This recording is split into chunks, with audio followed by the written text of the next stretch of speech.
A few moments Assalamualaikum later. warahmatullahi wabarakatuh. Perkenalkan, nama saya Imade Adi Gunawan, stambuk F551 18047. Jadi di video kali ini saya akan menjelaskan tentang teknik pengambilan keputusan, yaitu teknik yang pertama adalah pohon keputusan dan yang kedua adalah tabel keputusan.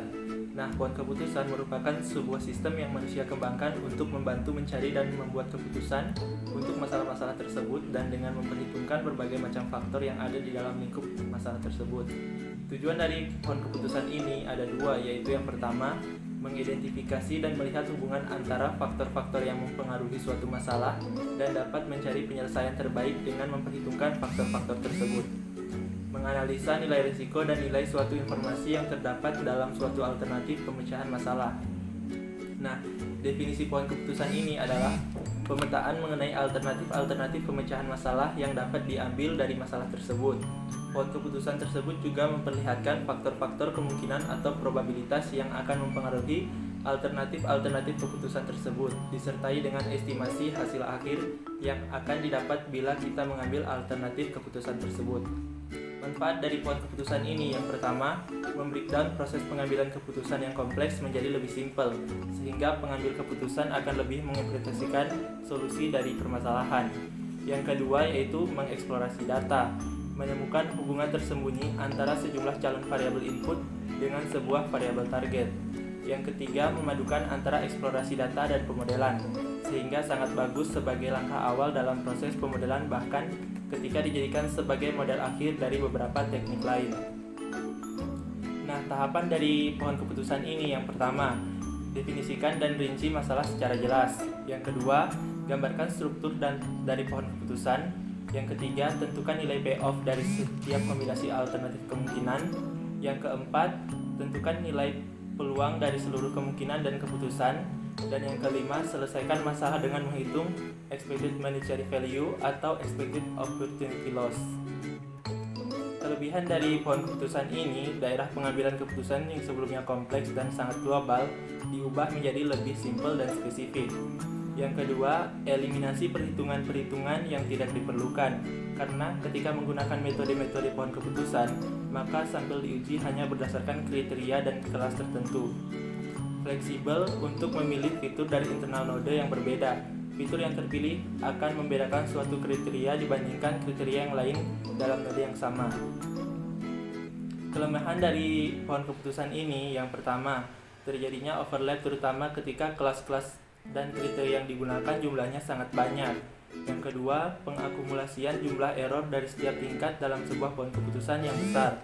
Yang ketiga, kesulitan dalam mendesain pohon keputusan yang optimal. Dan yang keempat, hasil kualitas keputusan yang didapatkan dari metode pohon keputusan sangat tergantung pada bagaimana pohon tersebut didesain. Konsep dasar dari pohon keputusan yaitu yang pertama, keputusan atau decision. Yang kedua, change atau kemungkinan. Yang ketiga, garis penghubung atau form. Yang keempat, alternatif keputusan. Dan yang kelima, alternatif. Kriteria pohon keputusan ini yang pertama, expected monetary value atau EMV, adalah suatu kriteria yang memanfaatkan probabilitas tentang terjadinya situasi masa depan dalam pemilihan alternatif keputusan. Seorang pembuat keputusan harus menganalisis, menghitung perkiraan nilai moneter dari masing-masing alternatif dan memilih alternatif yang menghasilkan perkiraan nilai moneter yang paling tinggi. Kriteria yang kedua yaitu expected opportunity loss.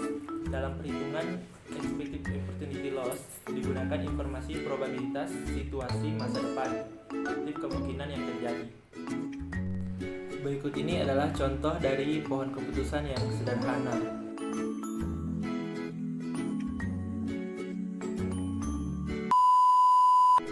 Tabel keputusan atau decision tabel adalah tabel yang digunakan sebagai alat bantu untuk menyelesaikan logika dalam program. Algoritma yang berisi keputusan bertingkat yang banyak sekali sangat sulit untuk digambarkan langsung dengan instructor English atau pseudocode dan dapat dibuat terlebih dahulu dengan menggunakan tabel keputusan. Dengan demikian, tabel keputusan efektif digunakan bila mana kondisi yang akan diseleksi di dalam program jumlahnya cukup banyak dan rumit. Struktur dari tabel keputusan yaitu ada 4 bagian utama. Yang pertama, condition and step. Yang kedua, condition entry. Yang ketiga, action step. Dan yang keempat, action entry. Condition step step bagian ini berisi kondisi yang akan diseleksi. Condition entry berisi kemungkinan dari kondisi yang diseleksi, yaitu terpenuhi diberi simbol Y dan tidak terpenuhi diberi simbol N. Action step berisi pernyataan-pernyataan yang akan dikerjakan baik kondisi yang selesai terpenuhi maupun tidak terpenuhi. Action entry digunakan untuk memberi tanda tindakan mana yang akan dilakukan dan mana yang tidak akan dilakukan.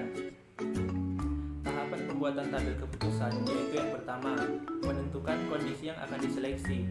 Yang kedua, menentukan jumlah kemungkinan kejadian yang akan terjadi. Yang ketiga, menentukan tindakan yang akan dilakukan. Yang keempat, mengisi condition entry. Condition entry ini diisi sedemikian rupa sehingga semua kemungkinan kejadian bisa terwakili. Dan yang kelima, mengisi action entry. Dengan mengikuti langkah-langkah sebelumnya itu, maka akan menghasilkan sebuah keputusan yang kompleks. Jadi itulah tadi penjelasan mengenai teknik-teknik pengambilan keputusan secara representatif. Sekian dari saya. Wassalamualaikum warahmatullahi wabarakatuh.